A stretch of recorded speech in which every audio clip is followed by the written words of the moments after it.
I'm launching two new plugins today, a couple of simple but straight up useful tools that I think you're gonna love. So let me just show them to you. Here is a mix session for an old Silverstein track.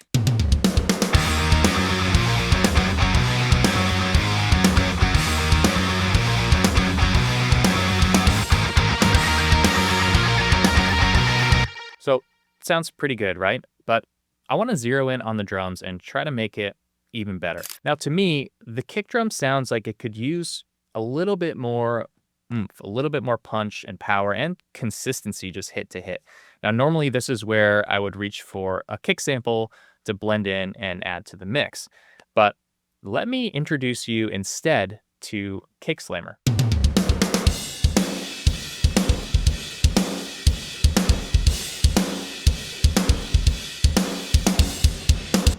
So just turning one knob, we're not totally mangling the original character of this live kick drum, but it instantly sounds punchier, more powerful, and more consistent.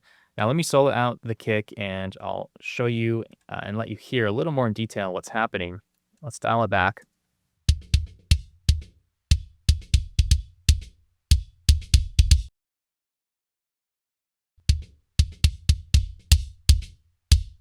So obviously the name Kick Slammer, that implies that the purpose of this is to slam the kick. It's to give it a lot more oomph and intensity. So this big slam knob here, this is essentially just a mix control. There's obviously a signal process that's happening under the hood here, and this just blends that processed signal in with your original sound. Now down here, we've got 4 different controls. So let me just max this out so it's full mix on the processed sound.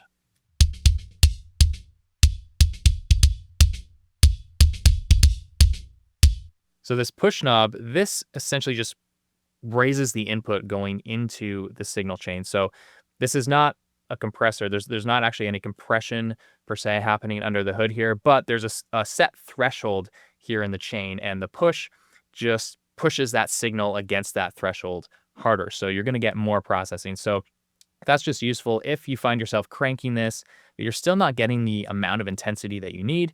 You can crank up this push knob, or if it's like a little too intense too quickly, it just depends how hot your signal is, then you can back this off a little bit as well. Now the next knob is thump, and this is pretty self-explanatory. This is just giving you a little bit of a low end kind of sub boost to crank up that low end punch that you feel in your chest.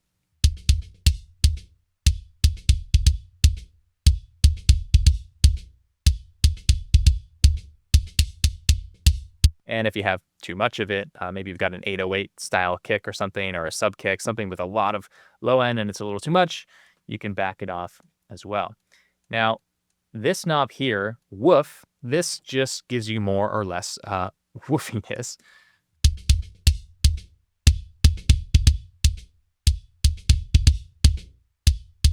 So it's just controlling how much you're going to scoop out the kick. The processing that I have going on here, it does add a lot of those low mids, and sometimes you want a lot of that to cut through a mix and have that low mid punch in your kick drum. Let me just play it with everything here.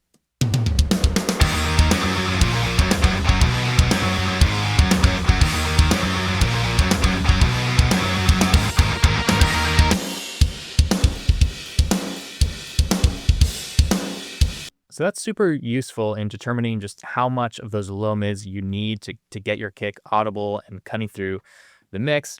I tend to like it usually around the default setting here, let's say around 20-25%. And then lastly, we have this high end knob. So it defaults to being all the way up, which means there's really not any attenuation happening on the high end. But I found with this plugin, the harder you push it, it does accentuate that high end attack, which is nice. But if this is coming at the end of your chain, like I have it here, I've already boosted a lot of top end. We already have a pretty bright kick.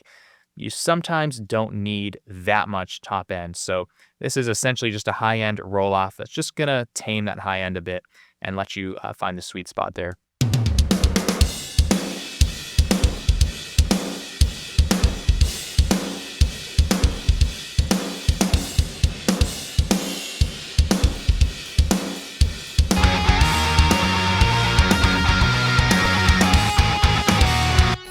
funny, probably the first time I played it, you wouldn't think anything was missing from the kick. But once we hear what this does, it's like, oh yeah, that's more of the modern kick sound that we'd be expecting in a mix like this. Like always with my ideas, this is just a plugin that I personally wanted to exist. And actually the idea came to me when I got a little tip and insight on how one of my favorite mixers processes their kick drums. And it just gave me this light bulb moment where I went and I started experimenting with some different plugin chains, and then I started putting something together. And, after, a week or so of just messing around, adding a few more controls, voila, we ended up with Kickslammer. I'm making this plugin available as of today through my brand new plugin store on audioloom.com. So Audioloom is a new platform that lets creators build and sell plugins from scratch without doing any coding whatsoever and without a huge financial investment. And it normally takes a lot of money to create plugins. So this is a complete game changer in the audio world. And along with myself, there are a few other amazing producers and creators launching some sick plugins on Audioloom today as well. So go and check those out too. And if you're someone who wants to build your own plugins and sell them, then definitely go check out the audioloom.com website to see how you can get involved from that side of things. So Kickslammer is the first of 2 plugins that I'm releasing today. You can go grab it now. It's at audioloom.com/JVAL audio, JVAL audio, link below, of course. And the second plugin I have out today is called Stereoize. Now, the name itself kind of gives it away, but let me show you this plugin in action. I'll just finish dialing in this Kickslammer.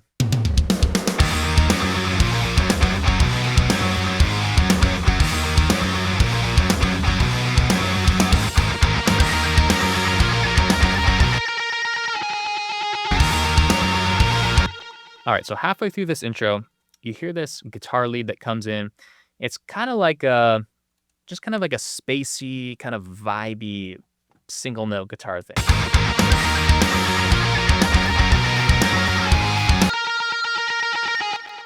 Just a mono track. I do have some stereo delay that I'm sending to here, but let me show you what Stereoize can do. Quick note before I show you how it sounds.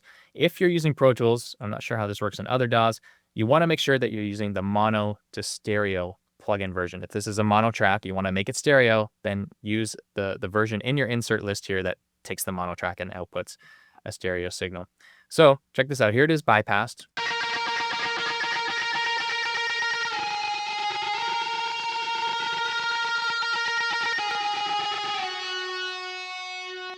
So the name explains it, right? Stereoize. It takes a mono signal and makes it a nice, wide, textured stereo sound. There's 3 flavors here. Let me demo that.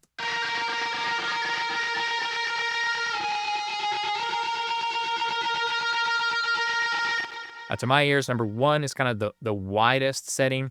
Number 2 is a little tighter and has a little more of a chorusy, kind of phasey effect to it. And then 3, I think, is kind of right in the middle. It's not quite as wide as 1, but it's a little more natural sounding.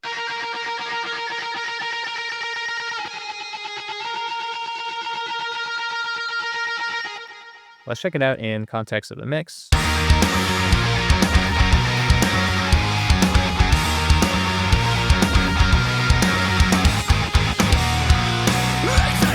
So this idea was based off of a delay trick that I've used a whole bunch over the years.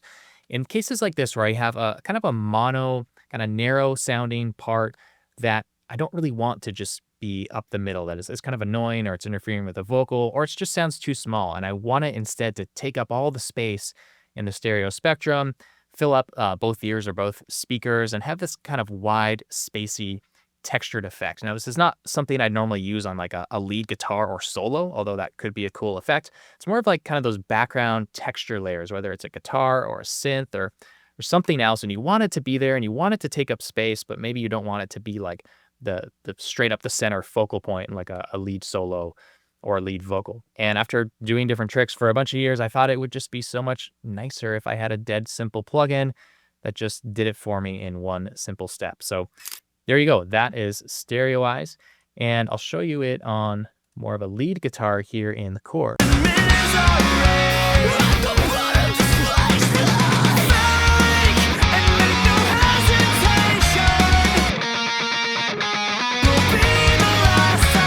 So here's another example of a part where I might want to try this out because it's a high lead octave guitar, but there's also the lead vocal up the middle, so they're kind of fighting a bit. So maybe if you can take a part like this, spread it out left and right, get it out of the middle, out of the way of the vocal, and have it more just fill up space as a texture on the sides, it might be more effective in the mix. So let's check that out.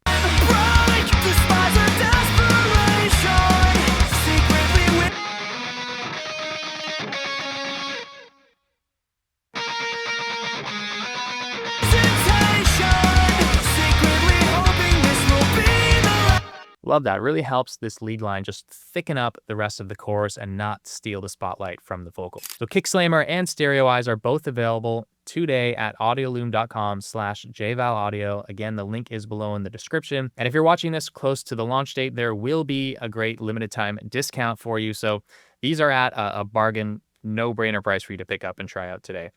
Now, for those of you who might be wondering, hey, why are these plugins separate from the stuff you're designing with Black Salt Audio? Fair question. Well, basically, this is kind of like my playground, my idea lab for plugins, where I can pursue and create ideas that don't really fit in with the BSA lineup. Like, trust me, we've got some incredible plugins lined up on BSA over there, and it's kind of already mapped out for many months to come of what we're working on and what's going to be released. But I still have these ideas that maybe don't fit into that plan, but I still want them to exist nonetheless, and I still want to share them with you. So that's where AudioLoom is absolutely perfect for this. By the way, I've got one other plugin that's almost ready to go on AudioLoom, and I think this is going to absolutely blow your minds when it comes out. So keep an eye out for that soon. Little hint, has to do with guitars and amps. Okay, one more thing. I want to show you an A/B of this entire drum mix here. Let's bypass all the plugins. Now with the plugins on,